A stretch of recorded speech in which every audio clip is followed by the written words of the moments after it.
तो स्वागत है आप सभी का स्टेट पीसीएस क्लासेस में और इम्पोर्टेंट टॉपिक्स के इस सीरीज़ में। तो आज हम डिस्कस करने वाले हैं सौर मंडल की महत्वपूर्ण तथ्य को। तो देखते हैं कि सर्वाधिक बड़ा उपग्रह कौन सा है। तो सर्वाधिक बड़ा उपग्रह कौन सा है? गैनीमेड है। गैनीमेड किसका उपग्रह है? ये सबसे इम्पोर्टेंट हो जाता है।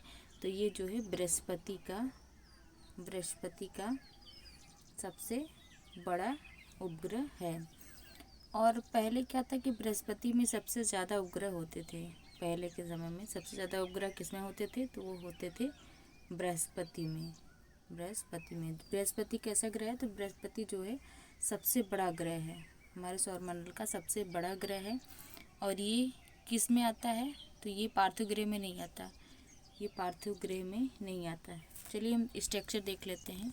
जैसे कि ये हो गया सूर्य, ये सूरज हो गया। उसके बाद से कैसे कैसे हैं? तो सबसे पहले बुध होगा, फिर उसके बाद बुध होगा, फिर होगा शुक्र होगा, फिर उसके बाद पृथ्वी होगा, फिर यहाँ पर मंगल होगा, फिर उसके बाद यहाँ पर एस्ट्रॉयड बेल्ट है, तो उसके बाद बृहस्पति है।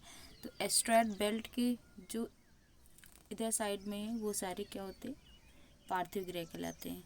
जबकि जो एस्ट्रॉयड बेल्ट के इस साइड में है वो कौन से ग्रह कहलाते हैं? तो जोवियन ग्रह या गैसियस ग्रह भी कहलाते हैं।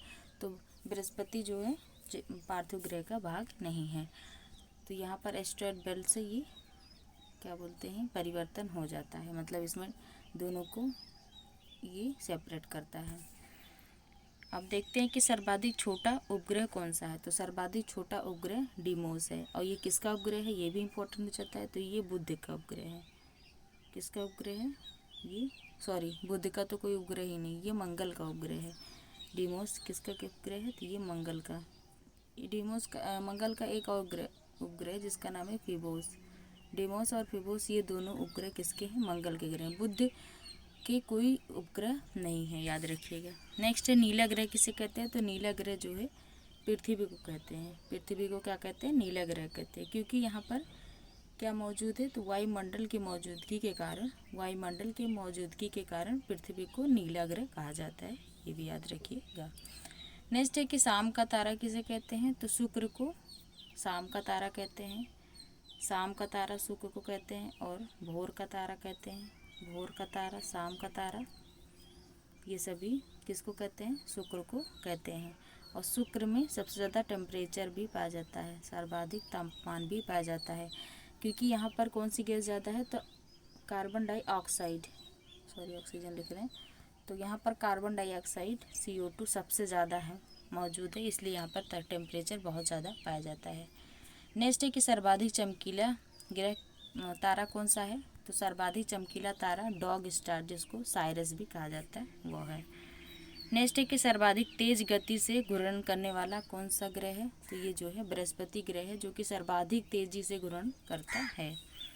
नेक्स्ट है कि सबसे छोटा ग्रह कौन सा है? तो अभी देखिए, तो बुध सबसे छोटा है। और सर्वाधिक बड़ा ग्रह कौन सा है? तो बृहस्पति सबसे बड़ा ग्रह है। और छोटा सबसे कौन सा है? तो बुध, जो कि सबसे नज़दीक है सूर्य के।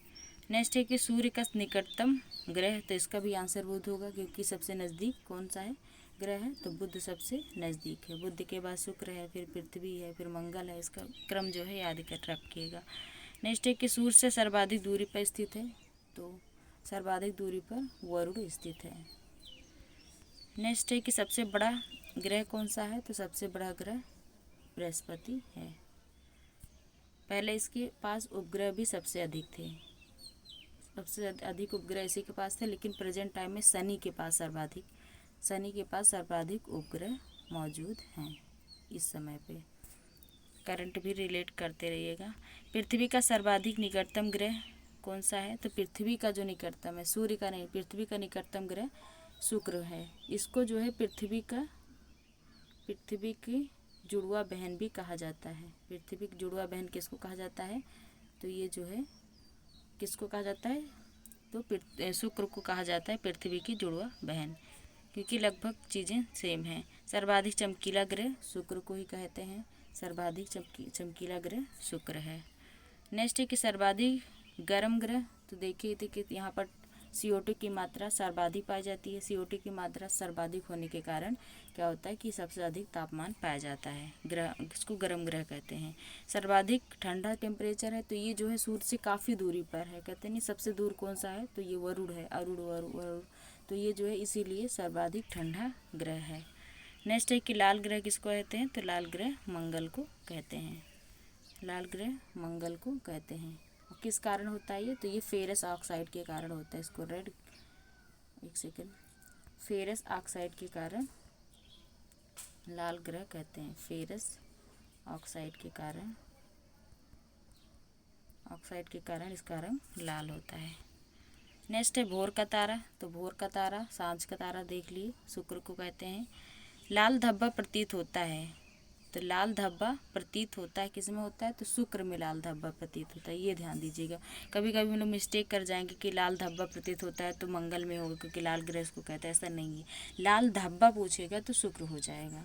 और अगर पीला धब्बा पूछेगा तो पीला धब्बा किस में पाया जाता है, अगर पूछ लेगा पीला धब्बा किस में पाया जाता है, तो वो जो है बृहस्पति में पाया जाता है, बृहस्पति में पाया जाता है, ये भी याद रखिएगा। नेक्स्ट है कि सौरमंडल का सबसे नज़दीक तारा कौन सा है, तो सबसे नज़दीक तारा जो है प्रॉक्सिमा सेंचुरी है। सौरमंडल का सर्वाधिक नज़दीक तारा जो है, सबसे नज़दीक तारा प्रॉक्सिमा सेंचुरी है। नेक्स्ट है सबसे धीमी गति से घूर्णन करने वाला ग्रह कौन सा है, तो सबसे धीमी गति से शुक्र जो है घूर्णन करता है। नेक्स्ट है सबसे तेज़ गति से परिक्रमा करने वाला ग्रह कौन सा है, सबसे तेज़ जो है बुध ही करता है, ये क्योंकि सबसे पास भी है।